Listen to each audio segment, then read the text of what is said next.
painting your rifles, or Kryloning your rifles as we call it. Now, why would you do that versus Cerakoting it, multi-camming it, or doing some fancy stuff? Now, I certainly do love that stuff. You've seen some of my guns that are absolutely beautiful in different patterns. But I'm out here and I wanted to show you guys really quick how to take your weapon in the environment and just knock it out real fast. So Drew and Josh from The Dirty Civilian did a video the other day, and as I was watching, I was like, shit, I need to get out to the range and actually do some of my EDC guns. So these are a couple of my EDC guns that I'm going to paint up for you today. I'll probably just get through the little DMR here. If I get some time, I'll do the saw as well. So it's really simple process. Now, why would I Krylon? Again, just so you understand, it's because I want to match it to the environment. You know, a lot of us in the past, in my life, I've operated in many different environments around the world, and if we had a Cerakoted gun, it wouldn't really work that well in all of those environments, so I match it, and we bring this stuff everywhere we go. Some masking tape, and really you don't even need patience, because I like to do this super fast.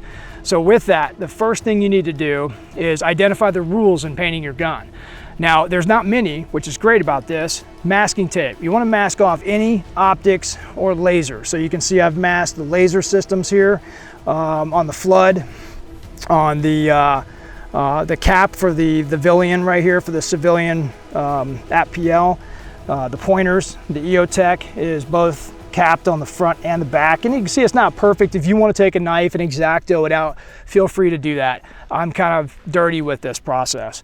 Same thing with my scopes. If I have identifiers or key markers that I want to keep visible, just put a piece of tape over it. If you want it to be perfect, you certainly can get really detailed with this. But again, remember the point. This is get my gun really quick, Krylon it, and I need to get going, get into a mission or whatever the case may be.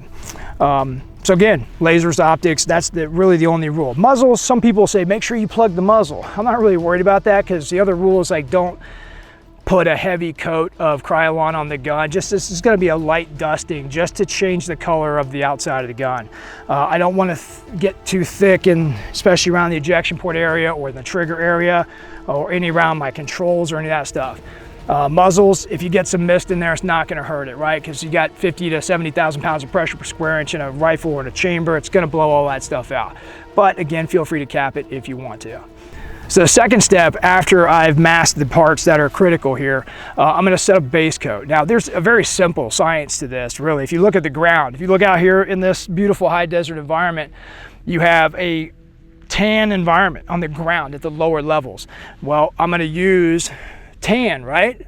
No, we want to flip that. And here's why. Because I'm going to use some of this, I call this giraffe food, because it looks like it if you've ever been to Africa. And all the spikes, the giraffes will chew right through the stuff. It's pretty cool. So I'm going to just take a little bit of indigenous vegetation here, and as I lay that over the base coat, which is going to be darker, so I'm actually going to use this olive here to put my base coat down. And then as I start to lay my veg over the top of the gun and spray with the tan, you'll see that darker green come out, which would represent a branch perfectly in a nutshell. And again, it doesn't have to be perfect. We're just trying to break up the outline so you don't have this black contrasting gun, you know, out here in the desert. And that's it. So we're gonna get to it, guys. All right, the only thing I'm not gonna paint on this gun today is the bipod. It's already tan, it's got some camo tape on there. This is one of the Magpul bipods. I wanted to try it out, I've never tried them before. And honestly, it's extremely loose and shaky, so I'm probably not gonna keep it on this gun. I'm not really the biggest fan of that particular bipod. So, I'm gonna close those legs up, and we're gonna set it down either side first, and now we're gonna start with that base coat. Notice I'm not even doing it on cardboard or anything. I'm just tagging it up on a rock.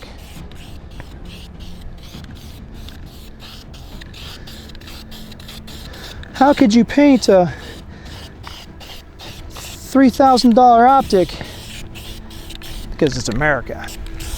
Maybe just kind of tag the can, because the can's already coyote, so I don't really need to get crazy with that.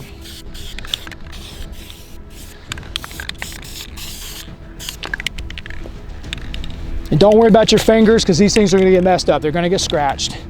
And you can see already, it's just a light green coating, just a dust. Now I'll do the other side.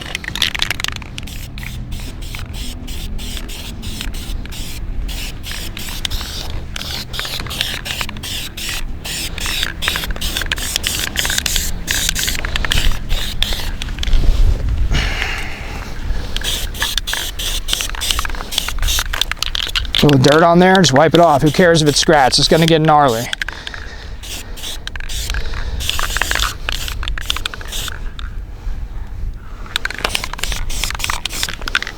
And there's your base coat. That's it. That's what, 30 seconds of paint right there, probably each side.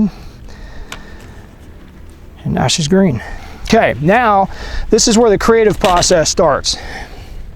I can start with, I'm gonna put a little bit of brown in there as well.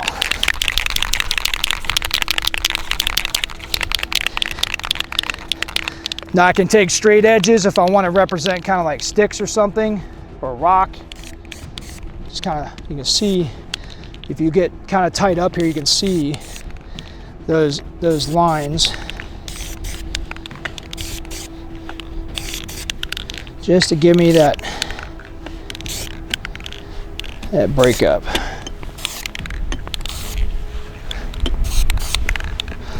Same on the side. And this stuff dries super fast.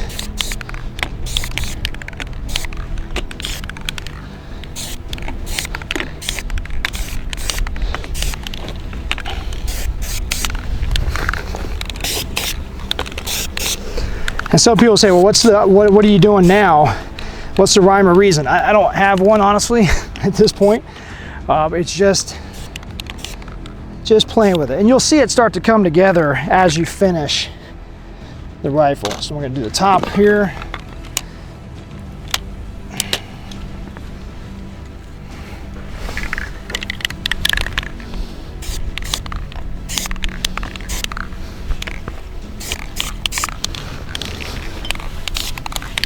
Maybe the suppressor, get a little fancy with, because it does maybe protrude through the bushes if I'm in a hide site or something like that. Now, and I just grabbed this out of the back of a truck. It's an old can. There's probably about that much left in there.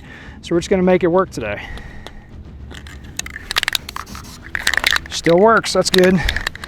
Now I'm gonna take that vegetation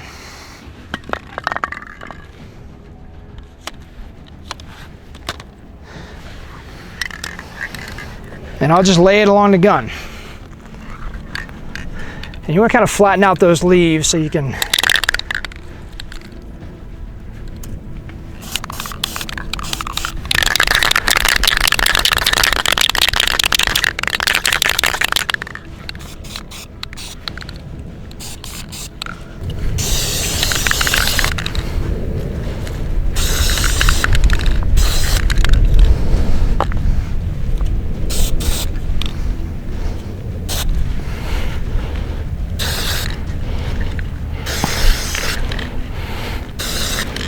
You can see it'll even smudge, but I don't care.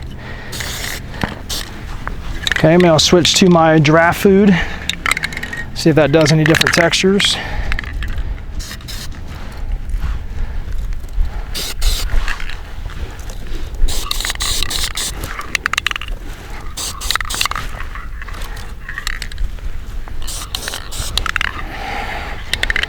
There you go, spin her around. You can see the difference in that contrast already with that green versus that little bit lighter sheen there, or matte finish. You can see how it kind of looks like little trees coming out and the sand is the rest of it. I'm just kind of following the branch as I spray.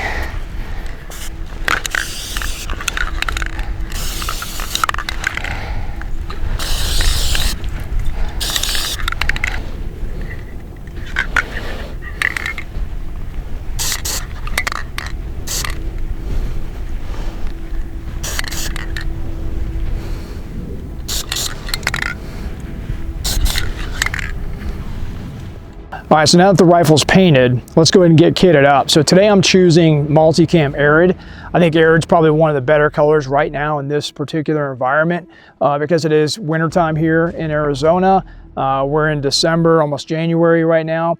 So everything's a little bit deader, drier. Now, springtime and summertime out here, there are some places you can get away with wearing Tropic, believe it or not. When you get a really heavy rain, everything's just boom, bloom green, bright green, almost fluorescent greens. So Multicam is always a really good option, but again, today I'm gonna just test the Arid and see what happens. A lot of rocks where we're gonna be operating and doing patrolling today. I'm also choosing an all skills, no luck drug rug, which is probably one of the coolest things you can buy. You can put a placard inside of it. Our placards fit in it. You can put magazines in there, or our MP2s. And plus this brown, or this tannish brown coyote color is absolutely perfect out here. I've noticed it's blended really well. I've got my arid top on underneath just in case. And it is a little bit cooler today. It's probably 40s. So I'm gonna go ahead and throw this on. On top of that, I've got a multicam pack on, and then I've got the a boonie that I just freshly made up. And so of course a boonie is just like your zero on your rifle. You're always chasing it, trying to make it better and better. So threw some lighter colors in there today because the other one I had was a little bit greener. And we're gonna go ahead and see how all that blends with the rifle in a couple of different environments, rocks and grass and just basic patrol, crossing some streams. Just try to go in as many places as we can with a little bit of time that we have today. All right, now you just gotta remember the most important thing about painting your rifle is that the perfect paint job you have, I mean, absolutely perfect. Imagine if we could airbrush this thing like an artist's sketch into the ground where it completely disappeared. You could do that, right? But what we also have to remember is that every 5 feet, your environment changes. You might be in sand 1 minute, rocks the next minute, you know, light or dense vegetation, on the side of a hill, you know, down in a draw, in a creek bed. So wherever you are, the lighting's constantly changing and the color schemes are constantly changing. So our objective is to break up the outline. That's really it. Okay, so a lot of people, well, then why are you putting all this work into a gun? It's because your perfect paint job is only as good as the field craft skill sets that you have in your mind. Okay, we haven't even talked about, you know, proper camouflage or your tactics alone of how you move, your techniques and how you move through an area to reduce your visibility as much as possible. That's tactics. Your paint job isn't going to really help. I know snipers out there, the guys that would win some of the stalking lanes, and they wouldn't even put ghillie suits on because it's all in the mind, because your mind is the best up anywhere on any battlefield anywhere in the world. So remember, just to repeat it again, your paint job is only as good as the field craft and the skill sets and the knowledge that you have.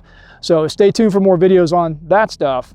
But in the meantime, hope you guys enjoyed this little quick paint job rifle. Again, thanks to Drew and Josh out there. Give them another shout out for their channel, The Dirty Civilian, for reminding me to get my ass out here and paint my guns and share a little bit of my knowledge with you guys. So that's it for today. That's about all the time we got. I'm Travis Haley. Stay sharp, be safe. And as always, die free.